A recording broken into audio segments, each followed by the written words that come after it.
Hi everybody, happy Talk to Me Tuesday.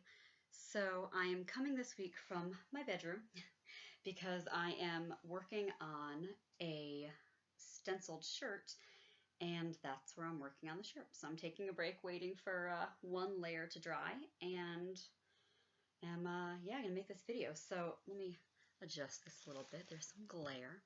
Okay, here we go. It's so weird.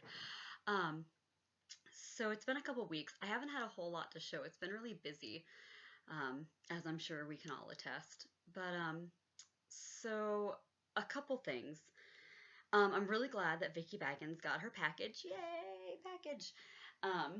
So if you want to go take a look, I think it was 2 weeks ago, her video, she posted what I sent her for, I think it was the June giveaway. It took me a really long time to get her that package, and I'm so sorry. But it was fun putting it together. So so this weekend, words. I went to a Hillary Clinton rally at one of the local colleges here, which was pretty neat. And so I felt like I needed a shirt to wear. I mean, obviously, and I don't have any Hillary swag. So of course I decided to make one, but I made it like the day of the rally, so I was rushing, and it was,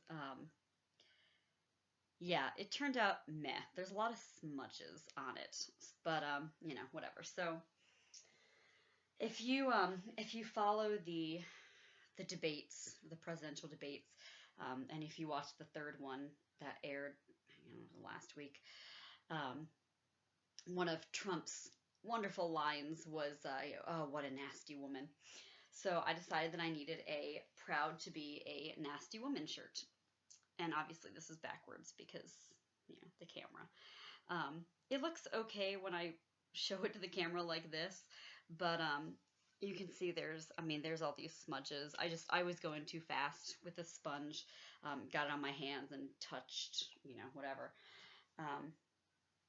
Also, the letters themselves, I don't know how great you can, like on the P and the bottom of the O, I had some blips. So, if anybody has any tips on how to clean something like that up, like, is there, like, I don't know, my first thought was like nail polish remover, but I feel like you're not supposed to put that on clothes. But like, what I could use to get these little stray marks off, and maybe there's nothing, maybe it's just done, but I feel like I would wear it more if it didn't have all these smudges on it. But I did get so I did get a lot of comments at the rally. One woman came up to me right when I walked in, said, "Oh my gosh, where'd you get your shirt?" I'm like, "I made it." And she's like, "What? Where'd you get the letters?" I'm like, "I made them. It was a stencil." Um, so that's that freezer paper stenciling, which I actually first learned about through Jen, who did a tutorial. I mean, it was a couple of years ago now, I guess. And I've made a couple shirts since then, a couple tote bags, and it's fun. I'm definitely still learning. The first time I tried, the stencil like stuck to the shirt and didn't come off. So at least I'm doing better than that. But like right now, the one that I'm working on, two of the S's, I can see this edges of the stencil coming up. So, oh well, whatever. It is what it is. So yeah, so there's that. But that's been fun. I haven't done any freezer paper stenciling in a while. Other things, I've got a couple I have a lot of works in progress. So I told my sister that I would make my niece, who is 5. I'm pretty sure she's 5. This is terrible. I'm pretty sure she's 4 or 5. It's the worst. I'm the worst aunt. They just grow up really fast. She's going as a Disney princess for Halloween. So I said, well, I'll make her a Disney princess Halloween candy bag. So I went to the store today. I'm pushing it, I know. And got this really cute Disney princess fabric. And they used to have other ones. I don't know what happened. This is not the one that I intended to buy. I wanted something a little more cartoony because, she's 4. But this is pretty, and I figure she'll be able to use it again for other stuff besides Halloween. And then I got this blue. I don't know how great you can see that, but Ooh, make sure it didn't touch my paint.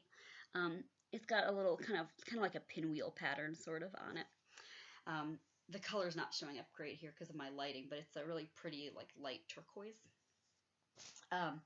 So I'm gonna make it like the little drawstring bags that I've made in the past, like the one that I made for Vicky.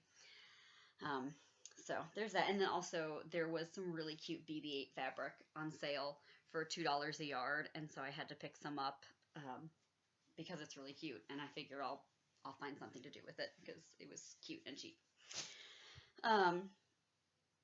And then another thing that I'm working on that is not a priority. I mean, I can put it off for a while, and I probably should. A student of mine who is so sweet did an extra credit project where I told them they could, if they entered the public library, had like a scary story contest for high school students. And it was like 3 pages. It could be about whatever they wanted. So she wrote a story. She's the only one out of 100 kids who did the extra credit. I'm just saying. And she wrote a story about these creatures called owl sharks that attack this airport, and it's ridiculous. It's something off of the Sci-Fi Channel, and I love it. So I really want to make her an owl shark plushie. Yeah, so I'm gonna try to do that. So I got the brown for the owl top and the gray for the fin part, and I'm gonna and white for the teeth, and I think I have some yellow left over from my last Thanksgiving costume. For eyes, and I don't know how it's going to turn out, but I don't think she's going to really care. She's just going to think it's really funny. So I'll let you know how that goes. Otherwise, this weekend, my friend Jenny came over and we used the button maker. I still suck at the button maker, so I tried to make this Snape button, and the clear coating that goes on the top didn't work. Like it was all crimpy and blah, so I just peeled it off. So it's a button, it just doesn't have clear stuff on it. Oh well. This one turned out okay though. Not great, but okay. And it says, "You have the grim." I didn't have any of my good art pens, so I used a ballpoint pen, and it was not great, but oh well. So I made some buttons, which I don't know why I need more buttons, but buttons are fun. I'm trying to think if there's anything else. I'm sure there is, but that's all I think I have to show. I really need to work on my niece's sugar glider cage set that I promised her weeks and weeks ago. The only other thing, and I would love some suggestions, especially if you've been watching my videos for a while. Oh, that was my phone. I have the Law and Order chun chun as my text alert. So my school where I teach is doing like a craft fair for the holidays. And they're selling little tables for $25 a table, and you can sell, whatever, crafts, blah, blah, blah. And so I'm trying to decide if I want to do it. And I mean, I think it could be fun. My problem is I'm trying to think what I can somewhat mass produce in about a month. Which sounds like a long time, but it's not. So I was thinking like maybe some bags. So I could do maybe like 2 BB-8 bags. I have a little bit of leftover Dalek fabric. So I can make some of those drawstring bags. Maybe I can make some buttons. But I would love suggestions for something that, like some things that I could make that would be cute, that might sell, but that wouldn't take me ages. Especially because this week, I think, starts every year. Our Spanish Honor Society does a craft project, some kind of like knitting based project for a local charity. And it looks like this year we are knitting squares that will be put together into blankets for the homeless. At least I think that's what they're doing. They just announced it. So I always like to go and help them because it's cute watching kids learn how to knit, and I can always contribute a little bit every year. So it's a lot going on, but all good things. So yeah, so suggestions would be awesome. And hopefully, next week I'll have, I'll have to have a Halloween treat bag to show. Maybe an owl shark as well. We'll see. Got a 4-day weekend this weekend, so fingers crossed. But yeah, so I'm gonna go ahead and go because I'm almost at 10 minutes, and this is a lot of babbling. I hope you guys are having an amazing, amazing week, and I look forward to watching your videos. Bye, guys.